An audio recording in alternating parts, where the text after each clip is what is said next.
तारीख 10 नवंबर 2025। जगह है दिल्ली का लाल किला मेट्रो स्टेशन। शाम का सबसे व्यस्त समय, ट्रैफिक के बीच खड़ी एक सफेद कार और एक जोरदार धमाका। पहली नजर में ये शायद दिल्ली पर हुए कई पुराने हमलों जैसा ही एक और हमला लगा होगा। बिल्कुल, लेकिन जैसे जैसे इसकी जांच आगे बढ़ी, एक ऐसी तस्वीर सामने आने लगी जो किसी ने सोची भी नहीं थी। आज हमारे पास जो सूत्र हैं वो राष्ट्रीय और अंतर्राष्ट्रीय न्यूज रिपोर्टों का एक पूरा संकलन है। हाँ। और हमारा मकसद सिर्फ ये बताना नहीं है कि क्या हुआ, नहीं, बल्कि इन बिखरी हुई कड़ियों को जोड़कर उस बड़ी साजिश को समझना है जो इस धमाके के पीछे छिपी थी। और ये कहानी सिर्फ एक बम की नहीं है, बल्कि पढ़े लिखे चेहरों के पीछे छिपे एक बिल्कुल नए तरह के आतंक की है। तो चलिए इस पर जरा गहराई से बात करते हैं। सबसे पहले धमाका हुआ कहाँ और कैसे? ये हुआ लाल किला मेट्रो स्टेशन के गेट नंबर 1 के पास, एक सफेद हुंडई i20 कार में। हाँ, और सीसीटीवी फुटेज से ये भी पता चला कि कार वहाँ कोई 3 घंटे पहले से खड़ी थी। और समय और जगह का चुनाव बहुत सोचा समझा था। शाम का वक्त, मतलब सबसे ज्यादा भीड़। और लाल किला? हाँ, लाल किला सिर्फ एक टूरिस्ट स्पॉट नहीं है, वो भारत की संप्रभुता का प्रतीक है।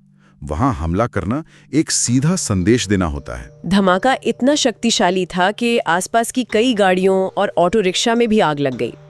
शुरुआती रिपोर्ट में 8 लोगों के मरने की खबर थी, लेकिन बाद में ये आंकड़ा 13 तक पहुंच गया। और 20 से ज्यादा लोग घायल हुए। और इस पूरी साजिश के बीच हम उन 13 लोगों को नहीं भूल सकते। कोई ई रिक्शा चला रहा था, कोई अपनी दुकान पर बैठा था। आम लोग, वही लोग जो बस अपना काम कर रहे थे। और रिपोर्टों के मुताबिक धमाका इतना भयानक था कि मंजर बहुत ही खौफनाक था। ये साफ था कि इसका मकसद सिर्फ नुकसान पहुंचाना नहीं, बल्कि एक दहशत का माहौल बनाना था। धमाके के कुछ ही मिनटों के अंदर फोरेंसिक टीम्स, बॉम्ब स्क्वाड और NIA यानी राष्ट्रीय जांच एजेंसी मौके पर पहुंच गए। और लाल किले को 3 दिनों के लिए सील कर दिया गया। पूरी दिल्ली हाई अलर्ट पर थी। यहाँ एक बात गौर करने वाली है, एजेंसीज ने इस पर जो केस दर्ज किया वो सिर्फ हत्या का नहीं था। उन्होंने तुरंत UAPA लगा दिया। UAPA यानी गैर कानूनी गतिविधियां रोकथाम अधिनियम। हाँ, ये आतंकवाद से जुड़े मामलों के लिए बनाया गया एक बहुत सख्त कानून है। बिल्कुल। इसका मतलब ये हुआ कि वो इसे पहले मिनट से ही देश पर हमला मानकर चल रहे थे। सही बात है। जब UAPA लगता है तो मामला स्थानीय पुलिस के हाथ से निकलकर राष्ट्रीय सुरक्षा का बन जाता है। ये सरकार का ये कहने का तरीका था कि हम इसे एक साधारण अपराध की तरह नहीं देख रहे हैं। और राजनीतिक प्रतिक्रिया भी बहुत तेज थी। गृह मंत्री अमित शाह ने कठोरतम सजा का वादा किया। और दिल्ली की मुख्यमंत्री रेखा गुप्ता ने मृतकों के परिवारों के लिए 10 लाख रुपए के मुआवजे की घोषणा की। लेकिन असली चुनौती तो जांच एजेंसियों के सामने थी। उन्हें सिर्फ ये नहीं पता लगाना था कि बम किसने रखा, बल्कि ये भी कि ये विस्फोटक आया कहां से। और यहीं से कहानी का सबसे चौंकाने वाला हिस्सा शुरू होता है। तो सबसे पहला सुराग क्या मिला? सबसे पहला सुराग फोरेंसिक टीम के हाथ लगा। कार के मलबे से पता चला कि उसमें अमोनियम नाइट्रेट फ्यूल ऑयल यानी ANFO और RDX का इस्तेमाल किया गया था। ANFO? ये नाम तो कई हमलों में सुनने को मिलता है। ये इतना आम क्यों है? क्योंकि ये बनाने में बहुत आसान और सस्ता है। अमोनियम नाइट्रेट एक आम खाद है जो खेती में इस्तेमाल होती है, और फ्यूल ऑयल मतलब डीजल। अच्छा। दोनों को सही मात्रा में मिलाना आसान है। इसी वजह से इसे आम आदमी का बम भी कहते हैं। बनाना आसान पर ताकत बहुत ज्यादा। यहाँ तक तो कहानी समझ आती है, विस्फोटक, आतंकी संगठन। लेकिन जब मैंने रिपोर्ट्स में पढ़ा कि शक की सुई जम्मू कश्मीर के कुछ डॉक्टरों पर है, तो मुझे लगा कि जरूर कोई गलती हुई होगी। डॉक्टर, ये कैसे मुमकिन है? और यही इस केस का सबसे डरावना पहलू है।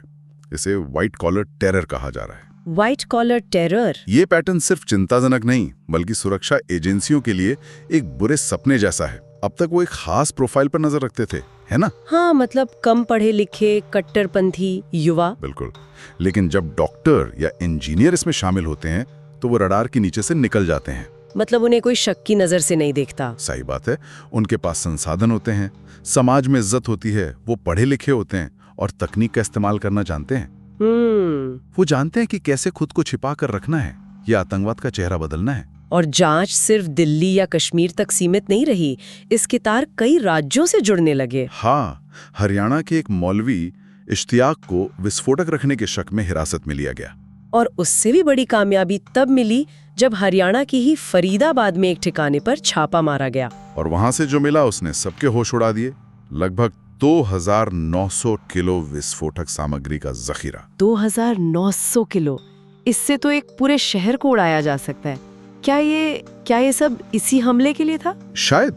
एक थ्योरी ये भी है कि लाल किला ब्लास्ट शायद उनका असली प्लान था ही नहीं। मतलब? हो सकता है उनका मकसद दिल्ली में सिलसिलेवार धमाके करना था, लेकिन फरीदाबाद में उनके मॉड्यूल का भंडाफोड़ हो गया, 2 लोग पकड़े गए तो वो घबरा गए। हाँ, और शायद इसी घबराहट में हमलावर ने जो भी कार तैयार थी उसे जल्दबाजी में धमाके के लिए इस्तेमाल कर लिया। और इन सब के पीछे कौन से संगठन थे?